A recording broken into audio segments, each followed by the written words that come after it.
ഡൽഹിയിലെ പ്രശസ്തമായ ജാമിയ മില്ലിയ ഇസ്ലാമിയ സർവകലാശാലയിൽ ചോദ്യപേപ്പറിനെ ചൊല്ലിയുണ്ടായ വിവാദം പുതിയ തലങ്ങളിലേക്ക്. സോഷ്യൽ വർക്ക് വിഭാഗത്തിലെ പ്രൊഫസർ വീരേന്ദ്ര ബാലാജിയെ സർവകലാശാല ഭരണകൂടം സസ്പെൻഡ് ചെയ്തു. പരീക്ഷാ പേപ്പറിൽ ഇന്ത്യയിലെ മുസ്ലിങ്ങൾക്കെതിരായ അതിക്രമങ്ങളെക്കുറിച്ച് ചോദ്യം ഉൾപ്പെടുത്തിയതാണ് നടപടിക്ക് ആധാരം. യൂണിവേഴ്സിറ്റിയിലെ BA സോഷ്യൽ വർക്ക് ഒന്നാം സെമസ്റ്റർ വിദ്യാർത്ഥികൾക്കായുള്ള പരീക്ഷാ പേപ്പറിലാണ് വിവാദമായ ചോദ്യം പ്രത്യക്ഷപ്പെട്ടത്. ഇന്ത്യയിലെ മുസ്ലിങ്ങൾക്കെതിരായ അതിക്രമങ്ങളെക്കുറിച്ച് ഉദാഹരണ സഹിതം ചർച്ച ചെയ്യുക എന്നതായിരുന്നു ആ ചോദ്യം. വെറുമൊരു സാധാരണ ചോദ്യമായിരുന്നില്ല ഇത്. പരീക്ഷയിലും ഏറ്റവും പ്രധാനപ്പെട്ട 30 മാർക്കിനുള്ള ഉപന്യാസ ചോദ്യമായിരുന്നു ഇത്. ഇത്രയും വലിയ മാർക്കുള്ള ചോദ്യത്തിൽ ഇത്തരമൊരു വിഷയം ഉൾപ്പെടുത്തിയത് ബോധപൂർവമാണെന്നാണ് സർവകലാശാലയുടെ പ്രാഥമിക വിലയിരുത്തൽ. സോഷ്യൽ മീഡിയയിലൂടെ പരീക്ഷാ പേപ്പറിന്റെ ചിത്രം പുറത്തു വന്നതോടെയാണ് സംഭവം വലിയ വിവാദമായത്. വിവിധ കോണുകളിൽ നിന്ന് ഇതിനെതിരെ പരാതികൾ ഉയർന്നു. രാജ്യത്തെ സാമുദായിക സൗഹാർദ്ദം തകർക്കാനും വിദ്യാർത്ഥികൾക്കിടയിൽ വിദ്വേഷം വളർത്താനും ഈ ചോദ്യം കാരണമാകുമെന്ന് പരാതിക്കാർ ആരോപിച്ചു. പരാതികൾ ഗൗരവകരമായി എടുത്ത സർവകലാശാല അധികൃതർ അടിയന്തരമായ അന്വേഷണത്തിന് ഉത്തരവിടുകയായിരുന്നു. ചോദ്യപേപ്പർ തയ്യാറാക്കുന്നതിൽ ഗുരുതരമായ അശ്രദ്ധയും ചട്ടലംഘനവും ഉണ്ടായതായി സർവകലാശാല കണ്ടെത്തി. തുടർന്നാണ് പ്രൊഫസർ വീരേന്ദ്ര ബാലാജിയെ സസ്പെൻഡ് ചെയ്തത്. എന്തിനാണ് ചോദ്യപേപ്പറിൽ ഇത്തരമൊരു പ്രകോപനപരമായ ചോദ്യം ഉൾപ്പെടുത്തിയതെന്ന് വിശദീകരിക്കാൻ അധ്യാപകനോട് സർവകലാശാല ആവശ്യപ്പെട്ടിട്ടുണ്ട്. അക്കാദമിക് സ്വാതന്ത്ര്യത്തിന്റെ പേരിൽ ഇത്തരം രാഷ്ട്രീയ പ്രേരിതമായ ചോദ്യങ്ങൾ അനുവദിക്കാനാവില്ലെന്നാണ് അധികൃതരുടെ നിലപാട്. സസ്പെൻഷനിൽ മാത്രം നടപടി ഒതുക്കാൻ സർവകലാശാല തയ്യാറല്ല. വീരേന്ദ്ര ബാലാജിക്കെതിരെ പോലീസിൽ പരാതി നൽകുമെന്നും ഔദ്യോഗിക പത്രക്കുറിപ്പിൽ സർവകലാശാല വ്യക്തമാക്കി. സംഭവത്തിൽ FIR രജിസ്റ്റർ ചെയ്ത വിശദമായ അന്വേഷണം നടത്താനാണ് തീരുമാനം.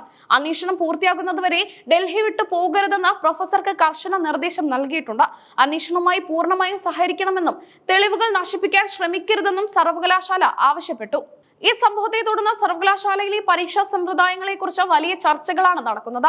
സോഷ്യൽ വർക്ക് പോലുള്ള വിഷയങ്ങളിൽ സാമൂഹിക യാഥാർത്ഥ്യങ്ങൾ ചർച്ച ചെയ്യുന്നത് സ്വാഭാവികമാണെങ്കിലും അതൊരു നിശ്ചിത മതവിഭാഗത്തെ മാത്രം കേന്ദ്രീകരിച്ചാകുന്നത് ശരിയല്ലെന്ന് ഒരു വിഭാഗം അധ്യാപകർ വാദിക്കുന്നു. സോഷ്യൽ വർക്ക് പോലുള്ള വിഷയങ്ങളിൽ സാമൂഹിക യാഥാർത്ഥ്യങ്ങൾ ചർച്ച ചെയ്യുന്നത് സ്വാഭാവികമാണെങ്കിലും അതൊരു നിശ്ചിത മതവിഭാഗത്തെ മാത്രം കേന്ദ്രീകരിച്ചാകുന്നത് ശരിയല്ലെന്ന് ഒരു വിഭാഗം അധ്യാപകർ വാദിക്കുന്നു. എന്നാൽ അക്കാദമിക് തലത്തിലുള്ള ഇത്തരം ചർച്ചകളെ ക്രിമിനൽ കുറ്റമായി കാണുന്നത് തെറ്റായ കീഴ്വഴക്കമാണെന്ന് മറ്റൊരു വിഭാഗം അഭിപ്രായപ്പെടുന്നു. ഭരണഘടനാപരമായ അവകാശങ്ങളെക്കുറിച്ചും ന്യൂനപക്ഷങ്ങൾ നേരിടുന്ന വെല്ലുവിളികളെക്കുറിച്ചും പഠിക്കുന്നതിന്റെ ഭാഗമായാണ് ചോദ്യമെങ്കിൽ അതിൽ തെറ്റില്ലെന്നാണ് ഇവരുടെ വാദം. വിദ്യാർത്ഥികൾക്കിടയിലും ഈ വിഷയം വിഭജനം ഉണ്ടാക്കിയിട്ടുണ്ട്. ചില വിദ്യാർത്ഥികൾ പ്രൊഫസറെ അനുകൂലിച്ച് രംഗത്തെത്തിയപ്പോൾ ഭൂരിഭാഗം പേരും ഇത്തരം ചോദ്യങ്ങൾ പരീക്ഷാ ഹാളുകളിൽ അനാവശ്യമായ സമ്മർദ്ദം ഉണ്ടാക്കുമെന്ന് അഭിപ്രായപ്പെട്ടു. സർവകലാശാലയുടെ പരീക്ഷാ സമിതിക്ക് വീഴ്ച പറ്റുമോ എന്ന കാര്യവും അന്വേഷണ പരിധിയിൽ വരും. സാധാരണഗതിയിൽ ചോദ്യപേപ്പറുകൾ പല തലങ്ങളിൽ പരിശോധിക്കപ്പെടാറുണ്ട്. ഈ ഘട്ടങ്ങളിലെല്ലാം ഈ ചോദ്യം എങ്ങനെ കടന്നുപോയി എന്നത് ദുരൂഹമാണ്. സോഷ്യൽ വർക്ക് വിഭാഗത്തിന്റെ സിലബസിൽ ഉൾപ്പെടാത്ത കാര്യങ്ങളാണോ ചോദ്യമായി വന്നതെന്ന് പരിശോധിക്കാൻ പ്രത്യേക സമിതിയെ നിയോഗിച്ചിട്ടുണ്ട്. സിലബസിന് പുറത്തുള്ളതും പ്രകോപനപരമായ കാര്യങ്ങൾ പരീക്ഷയ്ക്ക് ചോദിക്കുന്നത് സർവകലാശാല ചട്ടങ്ങൾക്ക് വിരുദ്ധമാണ്. രാജ്യത്തെ പ്രമുഖ ഉന്നത വിദ്യാഭ്യാസ സ്ഥാപനമായ ജാമിയ മില്ലിയയിൽ ഇത്തരമൊരു വിവാദം ഉണ്ടായത് സ്ഥാപനത്തിന്റെ യശസ്സിനെ ബാധിക്കുമെന്ന ആശങ്കയും ഉയരുന്നുണ്ട്. അതുകൊണ്ട് തന്നെ കുറ്റക്കാർക്കെതിരെ മുഖം നോക്കാതെ നടപടി സ്വീകരിക്കാനാണ് ഭരണകൂടത്തിന്റെ നീക്കം. ഇന്ത്യയിലെ ഉന്നത വിദ്യാഭ്യാസ മേഖലയിൽ അധ്യാപകർക്കുള്ള സ്വയം ഭരണാധികാരവും ഉത്തരവാദിത്വവും തമ്മിലുള്ള അതിർവരമ്പുകളെ കുറിച്ചുള്ള സംവാദങ്ങൾക്കും ഈ സംഭവം തുടക്കമിട്ടു. പരീക്ഷാ ഹാളുകൾ രാഷ്ട്രീയ ലാഭത്തിനായി ഉപയോഗിക്കരുതെന്ന് സർക്കാർ വൃത്തങ്ങളും പ്രതികരിച്ചു. പോലീസ് അന്വേഷണം ആരംഭിക്കുന്നതോടെ പ്രൊഫസറുടെ മുൻകാല പ്രവർത്തനങ്ങളും അദ്ദേഹം തയ്യാറാക്കിയ മറ്റ് ചോദ്യ പേപ്പറുകളും പരിശോധനയ്ക്ക് വിധേയമാക്കും. സമാനമായ രീതിയിൽ മുൻപും എന്തെങ്കിലും ഇടപെടലുകൾ നടന്നിട്ടുണ്ടോ എന്നാണ് പോലീസ് നോക്കുന്നത്. വിവാദ ചോദ്യം ഉൾപ്പെട്ട പരീക്ഷ റദ്ദാക്കണോ അതോ ആ ചോദ്യത്തിന് മാത്രം ബോണസ് മാർക്ക് നൽകണോ എന്ന കാര്യത്തിൽ സർവകലാശാല ഉടൻ തീരുമാനമെടുക്കും. വിദ്യാർത്ഥികളുടെ ഭാവിയെ ബാധിക്കാത്ത രീതിയിൽ പ്രശ്നം പരിഹരിക്കാനാണ് ശ്രമം. സോഷ്യൽ വർക്ക് ബിരുദ പഠനത്തിന്റെ ഭാഗമായി സാമൂഹിക പ്രശ്നങ്ങൾ വിശകലനം ചെയ്യാൻ പഠിപ്പിക്കാറുണ്ട്.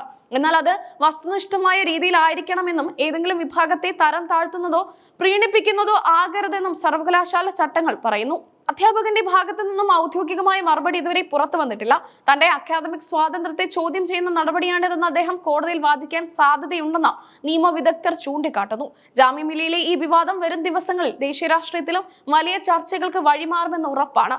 വിദ്യാഭ്യാസ സ്ഥാപനങ്ങളിലെ രാഷ്ട്രീയവൽക്കരണവും അക്കാദമിക് മാനദണ്ഡങ്ങളും തമ്മിലുള്ള സംഘർഷമാണ് ഇവിടെ പ്രകടമാകുന്നത്.